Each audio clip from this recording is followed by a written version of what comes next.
నమస్తే బాబాయ్, ఏం పేరు మీ పేరు? నా పేరు రామచంద్ర. రామచంద్ర గారు, ఏం లేదు, జిహెచ్ఎంసీ ఎన్నికలు వస్తున్నాయి కదా మరి తెలంగాణలో. మరి ఏంటి డివిజన్లు పెరిగినాయి, సీట్లు పెరుగుతూ ఉన్నాయి మరి ఇప్పుడు BJP, Congress and BRS, Pawan Kalyan, అదేవిధంగా కవిత కూడా పార్టీ పెట్టింది. సో మరి ఎలా ఉండబోతుంది ఈసారి? అంటే బీజేపీ స్ట్రాంగ్ గా అనిపిస్తుంది, బీఆర్ఎస్ స్ట్రాంగ్ గా అనిపిస్తుంది, కాంగ్రెస్ స్ట్రాంగ్ గా అనిపిస్తుంది, మిగతా వాళ్ళు కూడా పోటీ చేసే పరిస్థితి కనబడతా ఉంది. మరి ఏంటి, ఎవరు గెలిచే అవకాశం, నేరు పెట్టి ఎవరు తీసుకుంటారు? ఇప్పుడు ఏంటంటే కాంగ్రెస్ ప్రభుత్వంలో ఉంది కదా, కాంగ్రెస్ ప్రభుత్వం ఉంది కాబట్టి కొన్ని పనులు అవుతాయేమని ప్రజలకు ఆశ. అవునా? ఇప్పుడు ఎందుకంటే కొన్ని పథకాలు పెట్టాడు కదా, అవి ఇది చేపిస్తా కళ్యాణ లక్ష్మి అంటాడు, రైతు బంధు అది, మరి పింఛన్లు పెంచుతున్నాడు, ఓల్డ్ ఏజ్ పింఛన్లు అవన్నీ పెంచుతున్నాడు. కానీ మరి ఇంకా ఏం పెంచలేదు. పబ్లిక్ అనేది ఏంటంటే ఒక ఆశ అయిపోయింది. ఆశ అయిపోయి మరి ఎలక్షన్ వరకు ఏమైనా చేయడా అనే ఉద్దేశంతో కాంగ్రెస్ కి వేయాలి అన్నట్టుగా వాళ్ళకు ఉన్నది. అధికారం ఉంది కాబట్టి కాంగ్రెస్ కి అవకాశం ఉంటుంది అనుకుంటుంది. ఓకే, మరి బీజేపీకి ఏం అవకాశం ఉండదు, ఎందుకంటే 21 రాష్ట్రాల్లో బీజేపీ అధికారంలో ఉంది. మన లాస్ట్ టైం జిహెచ్ఎంసీ ఎన్నికల్లో 48 సీట్లు గెలుచుకుంది కదా. 48 సీట్లు తెలంగాణ ఎంతైంది, మన హైదరాబాద్ ఎంత? జిహెచ్ఎంసీలో నేను కార్పొరేట్ 48 స్థానాలు గెలుచుకుంది కదా లాస్ట్ టైం. జిహెచ్ఎంసీ కొన్ని వచ్చినాయి. మరి అదే అంటున్నాను, మరి అదే కదా, మరి ఎట్లా ఉండబోతున్నాం? ఉండదంటే ఇక్కడ ఉన్నది అంటే అంత ఫుల్ మెజార్టీ లేదు, కొన్ని సీట్లు వస్తాయి, కొన్ని సీట్లు అంతే. మేయర్ పీఠం అయితే రాదు. కష్టమా? రాదు, కష్టం. కాంగ్రెస్ కి అవకాశం ఉంటుంది. నేను ఎప్పటి నుంచో చూస్తున్నా గానీ ఇంతవరకు అయితే మన సిటీలో హైదరాబాద్ లో గెలవలే. బీజేపీ అన్ని 2, 3, 4 అంతే, అంతకంటే వచ్చినాయి. అదే కౌన్సిలర్ ఎలక్షన్ వచ్చినాయి. మరి అంతే, మరి ఎమ్మెల్యే గురించి అంటే లేదండి, లేదు. అదే ఇప్పుడు తెలంగాణ వేసుకుంటది, లేకుంటే కాంగ్రెస్, ఈ రెండే పోటీ ఉంటాయి. అది ఏమంటానంటే, తెలంగాణ తెచ్చాడని కేసీఆర్ కు 10 ఏళ్ళు అవకాశం ఇచ్చాం, తెలంగాణ ఇచ్చారని కాంగ్రెస్ కు 5 ఏళ్ళు అవకాశం ఇచ్చాం.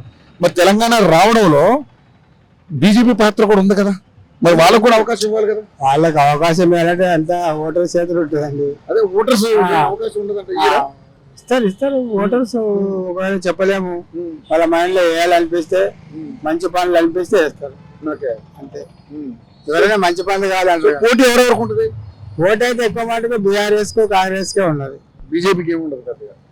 అంత పెద్దగా ఏమి ఉండదు. మరి పవన్ కళ్యాణ్ ఏం రాదు. కవిత, పవన్ కళ్యాణ్, కవిత అందరు ఏం రాదు. మరి బీజేపీ, పవన్ కళ్యాణ్, బీజేపీ పొత్తైన సమస్య పొత్తైన అని కూడా దెబ్బతింటది, అంతేనా? ఆమె ఏమన్నది, కొత్త పార్టీ పెట్టినంత మాత్రంగా ఓట్లు వేస్తారండి? నమ్మకం లేదు. ఆమెకు ఓటు పడదు. అసలు గెలవది కొత్త పార్టీ. అందులో ఉండి వెళ్ళేది వచ్చేస్తే ప్రజలు ఏదైనా నమ్ముతారు? మీరు ఆలోచించండి, ప్రజలు నమ్మలేరు, అట్లా నమ్మలేరు. కాబట్టి ఏమన్నా ఈ 2 పార్టీలకే తప్పు ఉంటుందండి, అంతేనా? మరి ఇప్పుడు ఎస్ఐఆర్ అంటే దొంగ ఓట్లు తీసే కార్యక్రమం ఒకటి జరుగుతుంది, అప్లికేషన్ వస్తా ఉన్నాయి. కంపల్సరీ మంచిదే. దొంగ ఓట్లు మటుకు చాలా ఉన్నాయి, అవన్నీ తీయాల్సిందే, తప్పదు. అది ఏంటంటే ఆ దొంగ ఓట్లతోనే గెలుస్తున్నారు చాలా మంది.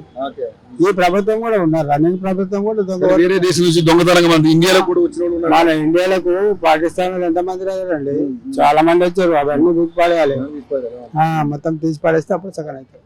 మరి పథకాలు ఎట్లున్నాయి? కాంగ్రెస్ పథకాలు ఉన్నాయి, చేస్తాను, ఇంకా చేయలేదు. 6 గ్యారెంటీలు వస్తున్నాయి, ఏం లేదు. 6 గ్యారెంటీ 2, 3 వచ్చినాయి, ఇంకా 3 వచ్చినాయి అనుకో, బస్సు ఒకటి, అంతే.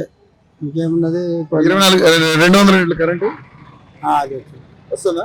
గ్యాస్ లేదు, బస్సు ఒకటి, కరెంట్ ఒకటి, రైతు బంధు కూడా పెంచలే. వాళ్ళ పింఛన్లు వస్తాయి చూడు ముసలిలకు, వాళ్ళే పెంచలేదు.